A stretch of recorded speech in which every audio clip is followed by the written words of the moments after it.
I thought that I would be able to just talk about this whole topic in one video and or blog post and video, and it seems like it's actually going to take a lot more.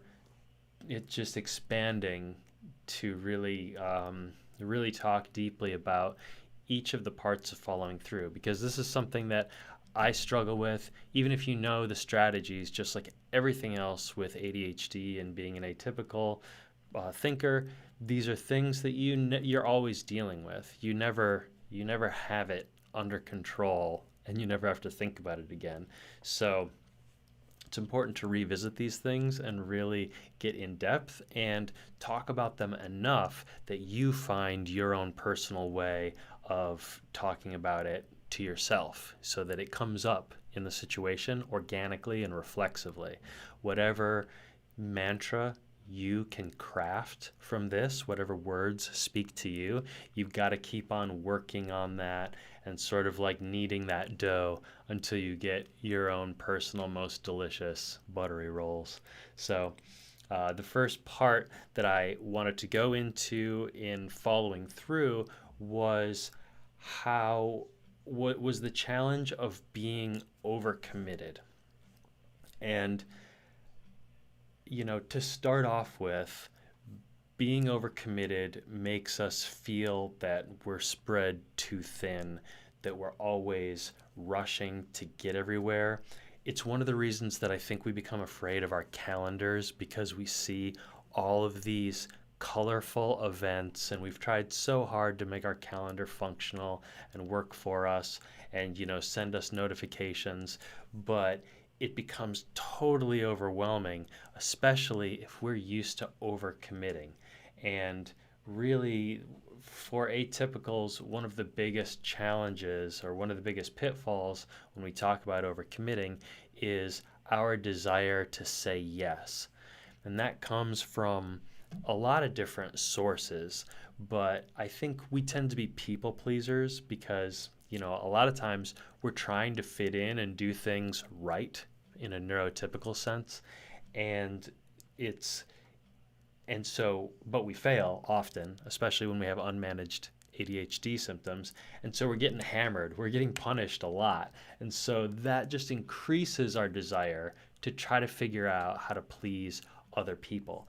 And maybe this even becomes a self-esteem issue where we no longer feel like we that our time is really valuable, and how we spend our time is really valuable, because so often we've been told, you didn't do that right.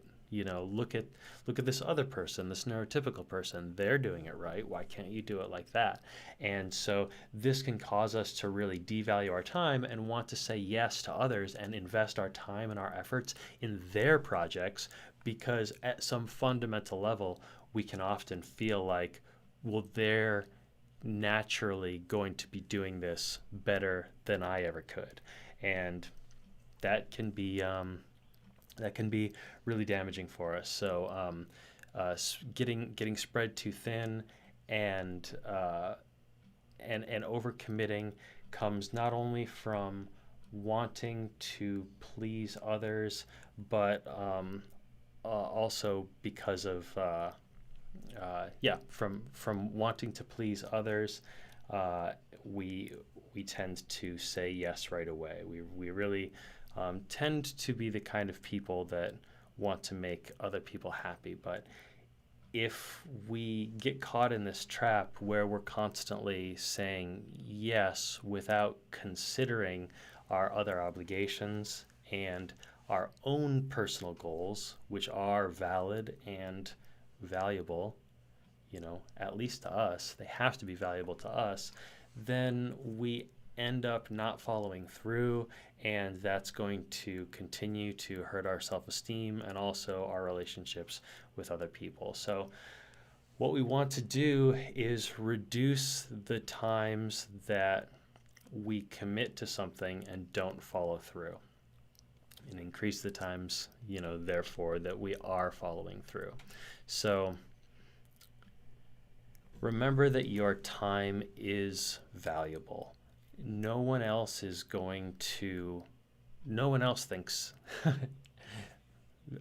I'm getting ahead of myself. No one else is going to value your time. And that's no one else is going to care what project you're working on, what you've got going on, unless they can see a direct benefit for them, because everybody's working on their own things. And so maybe this takes a lot of pressure off of us for screwing up, to just, first of all, remember that no one else really cares what you've got going on. And the only way to get around that and have other people actually get invested in us and what we're doing is to show them how much we care about our own projects and our own time, how much we value it, and how much we take pride in the things we're doing and our projects, because they're a natural extension of us. We have to show them, hey, this really has value. I have value. Look how strongly I believe it. There must be something there. Then there is something there. That's kind of the magic of your attitude and your passion. This goes back to the idea that passion isn't something that you find. It's something that you kindle. This passion comes from action, not the other way around. So I am not going to find out that, in my case, I love to help people with their ADHD and finding what they love to do unless I go and actively start helping people with that. At first, it's uncomfortable, no matter what you're doing. Let's make it an easier example. Let's say playing the piano. I'm not going to know unless I go and do it over and over again. Do it a few times, and I'm naturally, even if I really love something at first, I have this kind of love at first sight. That sort of excitement is going to wane because we're going to fail inevitably. We're going to see, oh wait, I'm not good at this. It might take me a long time to be good at this. Maybe I'll never be good at this. And that's going to take away that, sort of shiny thing, ADHD appeal. And we're going to have the desire to abandon that thing. But it's important to commit to things and stick with it. So remember that what you're doing is valid, and caring about it is really important. Getting back to overcommitment, the big idea that I had tonight that I wanted to talk about is with saying no. And this goes for other people. And this is how I sort of got on this idea. I want you to reflexively be able to say no to people rather than reflexively saying yes. And it can be a soft no. And what I mean by that is just tell them you need to consult your calendar, and could they send you an email with their request, okay? If it's a birthday party they want to go to, they want you to, come to with them, some kind of invitation. If it's a work project, whatever it is, always reach for that stock answer that is, yeah, that sounds good, but I have to check my calendar first and get back to you. Could you send me an email with the details? That's going to give you the time to actually respond in a thoughtful way and consider your other obligations and your highest ideals, what you actually wanted to be doing in the first place. And that's going to make it so when you actually do say yes to someone, you're excited about it because it's something you considered and chose to do for a reason when you looked at all your other options. Because remember, when you say yes to something, you're saying no to everything else, okay? So that yes is kind of a final step. Like, that's when you've shut every other possibility out when you say yes. No actually leaves other possibilities open. We hear the advice of say no, and it kind of sounds like, to atypicals, I think no sounds boring and dour and maybe a little negative sometimes. We don't like being told no, because we want to get what we want. To an atypical mind, I believe that yes feels like an adventure. And that's another reason we're so inclined to say yes reflexively, because we want to find out what's the next step in this crazy ride. I want to keep on saying yes, keep on taking the ride further and further. But again, if we're doing that, then we're on somebody else's ride. We're aimless, right? We're at the mercy of fate when we're saying yes. And again, that can be fun, exhilarating, and it naturally gets us using our wits and our spontaneity, which is one of the things that a lot of atypicals really excel at, is thinking on our feet, saying yes, being spontaneous. It's one of the reasons that people love us, those of us who have this kind of feature of our personality. But again, it leaves you at the mercy of fate, and often it gets you working on somebody else's passion project. The metaphor that I like to use is we want to make sure that we're not letting our garden wilt while we water another person's garden. So tend to your own garden, your own flowers, because if we're not thinking about what we actually want in the way that we spend our time and protecting our yes, then we're going to end up spending all our time tending other people's gardens. And our garden's going to die. Our garden's going to suffer for it. So saying no to other people is really important for this reason. Again, it's protecting your time, protecting your yes, so that you don't overcommit, so that you raise your self-esteem, you pursue your highest ideals with your best energy. You bring your best energy when you actually do commit to someone else's project, and you strengthen relationships. You build a good reputation for yourself as somebody who follows through and brings good energy to the projects that they commit to. But the big takeaway, the big mind blow moment for me was saying no to myself. And again, this sounds like a huge cliche, but maybe let's unpack it a little bit. I'm on my phone. I'm scrolling through Twitter, Instagram, whatever. I'm just looking at YouTube videos or photos. I'm stuck on my couch, right? And I know that I should be playing the piano. That's one of my goals, is become better at piano, right? I know that I committed this time on Saturday to playing the piano for an hour, and yet here I am. I'm already 20 minutes into my piano time, and I'm still stuck on the couch, surfing on social media, playing a game, whatever. That's the moment when I realize that, when I say no to myself, no to this activity. Is this what I want to be doing right now, what I committed to doing, the best use of my time? No, I won't do this right now. That doesn't necessarily mean that I then go and just get up and go over and play piano. It just is the first no. Because then I'm going to want to maybe get a snack. I'll get a snack first. I need to eat so that I have a good head, so that I can play those good musical notes.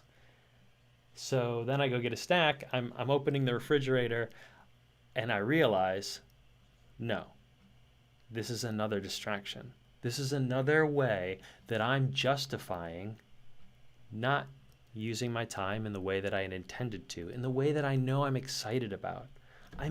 The truth is, I'm insecure about my musical ability, and sometimes I get bored playing because I'm so frustrated with where I am. So that insecurity is causing me to kind of slow down when it's actually time to physically walk over to the musical instrument. I'm sort of shying away from it, right? So now I've said no to the games, to social media. I've said no to the snack. right? Maybe another distraction comes up. Maybe I'll just walk, walk around the house, walk out in the garden for a little bit, get some sun on my face, and just, shake it out, have a stretch. Say no, because I'm gonna keep on throwing distractions and saying no to them. And what I'm doing is I'm blasting through all the no's until I get to my yes. That moment when I finally say, okay, when I've mined through all of the dirt and all of the mundane rocks to get to the thing that I was actually so excited about that I put it on my calendar. I put it on my schedule. Oh, Saturday, an hour of piano time at 2 p.m. I put that on there because I'm excited about that. I'm excited about becoming better at this musical instrument, or whatever pursuit, you want to put in there. Whatever things actually excite you and your curiosity. You might have to blast through 6 or 8 no's to get to that yes, and that's work. But this is a powerful word, a powerful tool, and a powerful way to start disciplining yourself. And again, it is work and it is a process, but that's reassuring because that means there's actually something there to get through. There's an end in sight when you do this, right? You only have to say no to a finite number of things, and it's probably going to be the same things over and over again before it's like, oh yeah, this is the thing. This is it. I said no to all those distractions, and now I'm not going to say no to piano. I'm not going to say no to the thing that I wanted to do, and I can be excited about it and go and just feel good about myself for having the discipline to say no to all those other things, And I think sometimes we don't have a strategy to directly confront those distractions. Saying no is the way to do that. It's a power word. In fact, because of the way yes works, think about how if you say yes to everything, all of your activities throughout the day can expand and expand to fill your whole day, your whole week, right? There's no borders, there's no edges, right? There's no divisions between one thing and the next, because it's just I'm saying yes to everything. So I grow bigger and bigger and bigger, right? It's kind of gluttonous way to spend your time. Whereas if you're saying no, then you're actually slicing through that vagueness in your day. You're creating divisions between things. I'm saying no so that I can have some personal time. I'm saying no so that I have a little space to breathe between that and this. So no creates the division and the structure in your day that's going to make it possible to do more of what you want. Because saying no really, that's where the power is. The power is in the word no. And I think a lot of us really need to practice saying no different ways for different situations, depending on what you're weak against, so to speak.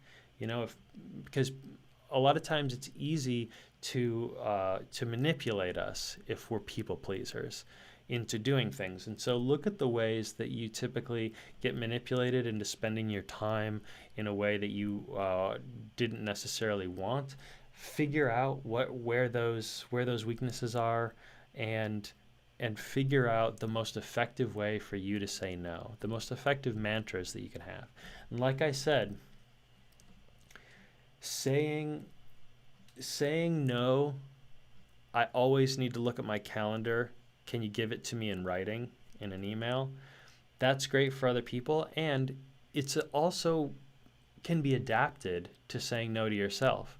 Because if there's distractions that you really want to indulge in, why not just say no to it if you have something else important scheduled, but just schedule that, schedule that distraction, procrastinate on it, so to speak, right? Sometimes procrastination can be good. It really just means that we're rescheduling something for a later date. I know that can be hard with procrastination because it's something that we just impulsively want to do in the moment. But yeah, but practicing saying no and telling yourself, like, there's nothing wrong with being distracted a little bit, with chilling out, with saying yes to something that's not exactly what is the best thing to do. That's natural.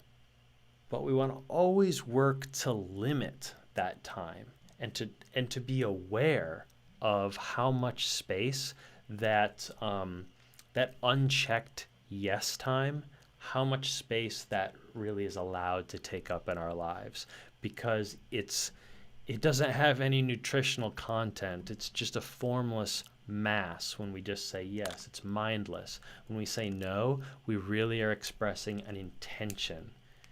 And if you say no enough, that intention is going to be your highest ideal, the thing you plan to do. All right. Hey, we're back. All right. I hope that didn't affect the stream, but I'm going to sign off. It looks like I've tested the limits of my new camera. I'm going to sign off for tonight, but thanks everybody for joining me, and I'll see you next week.